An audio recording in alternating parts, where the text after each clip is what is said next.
Sir Pawan Kalyan గారికి ఒక అరుదైన జబ్బు వచ్చిందని చెప్పేసి జనసేన వాళ్ళు అఫీషియల్ గా ట్విట్టర్ లో పోస్ట్ చేస్తారు సార్. అంటే ఈ మధ్య కాలం మనం చూసాం ఆయన జ్వరం రావడం, హైదరాబాద్ ట్రీట్మెంట్ తీసుకోవడం ఇవన్నీ చూసాం. అయితే ఇప్పుడు ఆయనకు ఈ అరుదైన జబ్బు వచ్చిందట. అసలు ఏంటి ఆ జబ్బు? దీనివల్ల ఆయనకి ఏమన్నా ప్రమాదం ఉందంటారా? అయితే దీని పట్ల చంద్రబాబు గారు కూడా అసంతృప్తి వ్యక్తం చేశారని కూడా వార్తలు వస్తున్నాయి సార్. మరి అసలు దీని గురించి ఏం చెప్తారు సార్? పవన్ కళ్యాణ్ కి అదే ప్రతిసారి ఫీవర్ రావడం, ఆయన దాని యాత్రలు ముగించుకొని మళ్ళీ హైదరాబాద్ ప్రత్యేక ఫ్లైట్ తీసుకొని రావడం, ఇక్కడ వన్ డే ఉండి మళ్ళీ వెళ్ళడం, మళ్ళీ అక్కడ ఒక 2 రోజుల్లో మళ్ళీ ఫీవర్ రావడం, ఇలాగా మనం చూసాం. మధ్యకాలంలో మనం దాని మీద వీడియో కూడా చేసాము. ఇప్పుడు జనసేన అధికారిక ప్రకటన ఒకటి వచ్చింది. ఆ అధికారిక ప్రకటనలు ఏంటంటే, పవన్ కళ్యాణ్కి ఇట్లా మాటి మాటికి జ్వరం రావడానికి కారణం ఆయనకి రికరింగ్ ఇన్ఫ్లుయెంజా ఉంది. అంటే ఊపిరితిత్తుల్లో నెమ్ము చేరింది. ఆ రికరింగ్ ఇన్ఫ్లుయెంజా వల్ల ఆయనకి మాటి మాటికి జ్వరం వస్తుంది.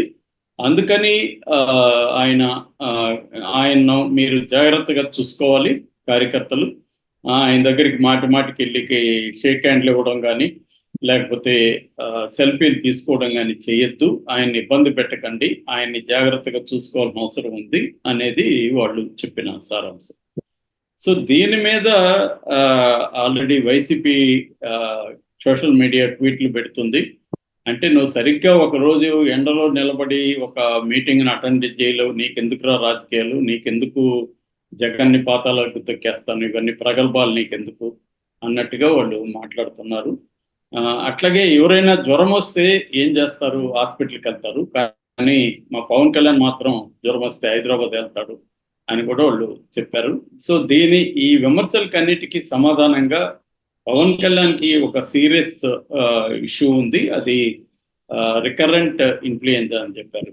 ఊపిరితిత్తుల్లో నెమ్ము, మామూలుగా ఊపిరితిత్తుల్లో నెమ్ము చేరడాన్ని ప్లూరల్ ఎఫ్యూజన్ అని కూడా అంటూ ఉంటారు. ఎందుకంటే ఇది నాకు లాంగ్ బ్యాక్ వచ్చింది కాబట్టి నాకు గుర్తుంది.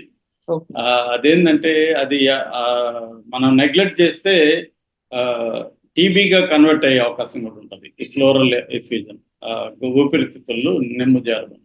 అప్పట్లో నేను సెప్ట్రోమైసిన్ ఒక 1 month వాడాను, 10-15 ఏళ్ళకి ముందు వచ్చింది. సో అందువల్ల పవన్ కళ్యాణ్కి మరి ఇది ఎప్పుడు డయాగ్నైజ్ అయింది, ఇంతకు ముందు తెలియదా? రికరింగ్ ఇన్ఫ్లుయెంజా అంటే ఏం లేదు. ఇన్ఫ్లుయెంజా అంటే ఒక రకమైన అది వైరల్ ఫీవర్. అది ఇన్ఫ్లుయెంజా అనేది ఒక వైరస్, ఆ వైరస్ వల్ల వస్తుంటుంది. రికరింగ్ ఇన్ఫ్లుయెంజా అనేది ఎందుకు వస్తుంది అనేది నేను ఒక డాక్టర్ ఫ్రెండ్తో మాట్లాడుతూ ఆయన ఏమన్నారంటే, మామూలుగా మనం తగిన జాగ్రత్తలు తీసుకోకపోవడం లేదు వస్తుంది. రికరింగ్ అంటే మళ్ళీ మళ్ళీ రావడం అంతే. అంటే ఒకసారి వచ్చిపోయినాక మనం తగిన జాగ్రత్తలు తీసుకుంటే అది అవాయిడ్ చేయొచ్చు.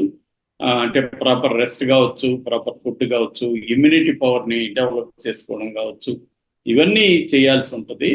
అయితే అన్ని చేసినా కూడా మనం ఉన్న ఎన్విరాన్మెంట్ కానీ పరిస్థితి బాగాలేనప్పుడు మళ్ళీ కూడా వచ్చే అవకాశం ఉంది. అంటే ఇప్పుడు కరోనా వచ్చిన వాళ్ళకి వచ్చింది కదా, అట్లాగే వైరల్ ఫీవర్ కూడా ఒకసారి వస్తే మళ్ళీ వచ్చే అవకాశాలు ఉంటాయన్నమాట.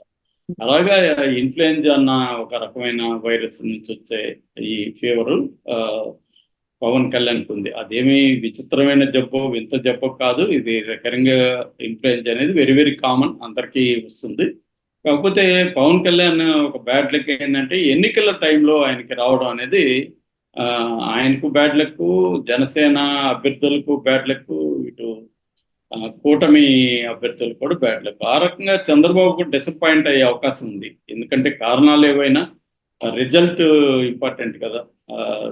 చాలా మంది ఏంటంటే నాకు కారణాలు చెప్పకు, సొల్యూషన్స్ చెప్పు అంటుంటారు. కానీ ఇట్లాంటి హెల్త్ విషయంలో సొల్యూషన్స్ అంత ఈజీ కాదు. అప్పటికి కూడా పవన్ కళ్యాణ్ మెచ్చుకోవాల్సింది ఏంటంటే ఆయనకి జ్వరం వస్తున్నా కూడా వెళ్తున్నాడు. కాకపోతే అందరూ కూడా అడిగేది ఏంది, మీకు ఫీవర్ వచ్చినప్పుడు ఇక్కడే ట్రీట్మెంట్ తీసుకోవచ్చు కదా. ఇప్పుడు అన్ని చోట్ల, ఇప్పుడు రాజమండ్రిలో కూడా మంచి డాక్టర్లు ఉన్నారు, ఆయన ఆ ఏరియాలోనే ఉంటాడు కాబట్టి అక్కడ తీసుకోవచ్చు కదా. దీనికి మళ్ళీ ప్రత్యేక ఫ్లైట్లు తీసుకొని హైదరాబాద్ వెళ్ళి మళ్ళీ అక్కడి నుంచి మళ్ళీ 1 day ఉండి వచ్చి ఇదంతా ఎందుకు? రెండోది ఇన్ఫ్లుయెంజా ఉన్నప్పుడు ఖచ్చితంగా జనాలకి దూరంగా ఉండాలి, ఎందుకంటే ఇన్ఫెక్షన్ అది వచ్చే అవకాశాలు ఉంటుంది. కాబట్టి జనసేన అధికారిక ప్రకటనలో మనం తప్పు వెతకాల్సిన అవసరం లేదు. ఎందుకంటే షేక్ హ్యాండ్ ఇవ్వడం, సెల్ఫీలు తీయడం అంటే క్రౌడ్ మీద పడే అవకాశం ఉంది. దానివల్ల వాళ్ళ నుంచి ఇన్ఫ్లుయెంజా ఉన్న వాళ్ళు ఆల్రెడీ వీక్గా ఉంటారు కాబట్టి ఇన్ఫెక్షన్ పెరిగే అవకాశం ఉంది. మనం చూస్తుంటాం హాస్పిటల్లో ఉన్నప్పుడు ఎవరినంటే వాళ్ళని రానివ్వరు. ముఖ్యంగా ఇంటెన్సివ్ కేర్లో ఉన్నారనుకో, మనకు సపరేట్ కాస్ట్యూమ్ ఇచ్చి ఒక్కొక్కరే పోయి రమ్మంటారు.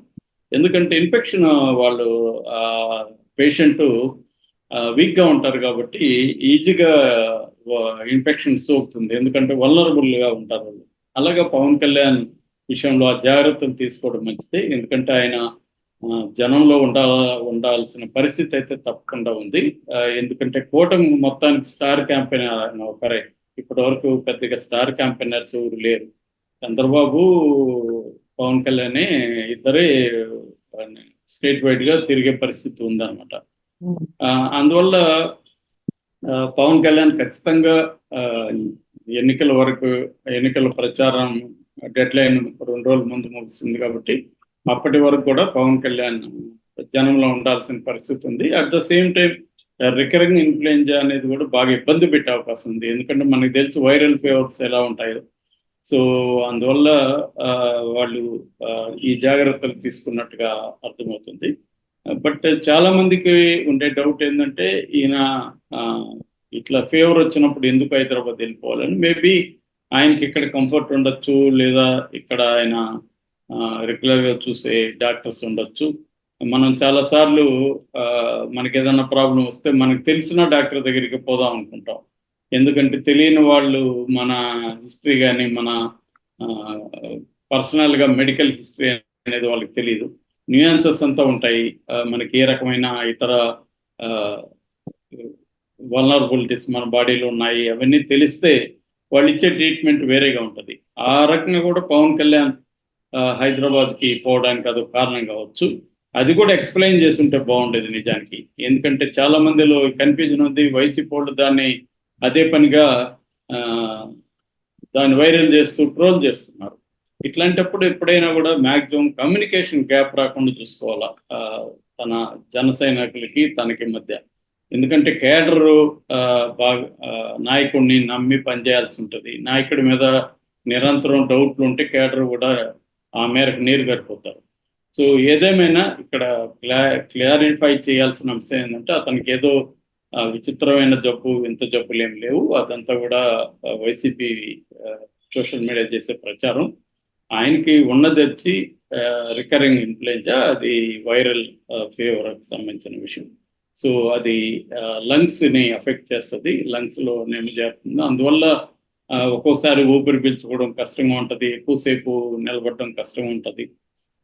రెండోది బయట ఉన్నప్పుడు వేడి కావచ్చు, లేకపోతే దుమ్ము, ధూళి, పొల్యూషన్ ఇవన్నీ కూడా ఉంటాయి కాబట్టి దానివల్ల మరింతగా అది ఎఫెక్ట్ అవుతుంది. ఎందుకంటే దానికి క్లీన్ ఎయిర్ ఉండాలి, ప్రాపర్ రెస్ట్ ఉండాలి, వాటర్ ఇంటేక్ ఎక్కువ తీసుకోవాలి, ఇతర ఫ్లూయిడ్స్ తీసుకోవాలి, అట్లాగే మెడిసిన్ తీసుకోవాలి. ఇవన్నీ చేయాలంటే పవన్ కళ్యాణ్కి అక్కడ ఇబ్బందులు ఉండొచ్చు. సో అది కొద్దిగా రిస్కే.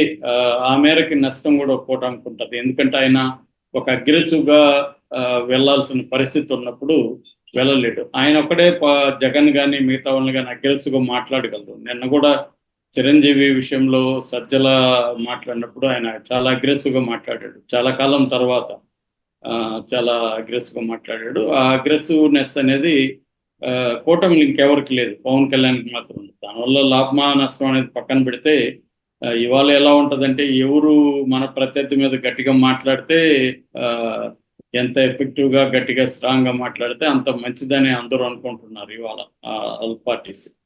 సో ఆ రకంగా పవన్ కళ్యాణ్ ఇది మిస్ అవుతున్నట్టుగా మనకు కనబడుతుంది. బట్ నిన్నైతే అది పూరించాడు. ఆయనకి ఫేవర్ ఇదంతా ఉన్నప్పటికీ కూడా ఆయన చాలా స్ట్రాంగ్గా మాట్లాడాడు ఆ విషయంలో. సో తన ఆరోగ్యాన్ని కూడా బ్యాలెన్స్ చేసుకుంటూ వెళ్లాల్సిన అవసరం అయితే ఉంది. ఎందుకంటే తక్కువ రోజులు ఉంది. ఈ తక్కువ రోజుల్లో ఎక్కువ కవర్ చేయాల్సిన అవసరం ఉంటుంది. బట్ ఎక్కువ కవర్ చేసే పరిస్థితి కనబడలేదు.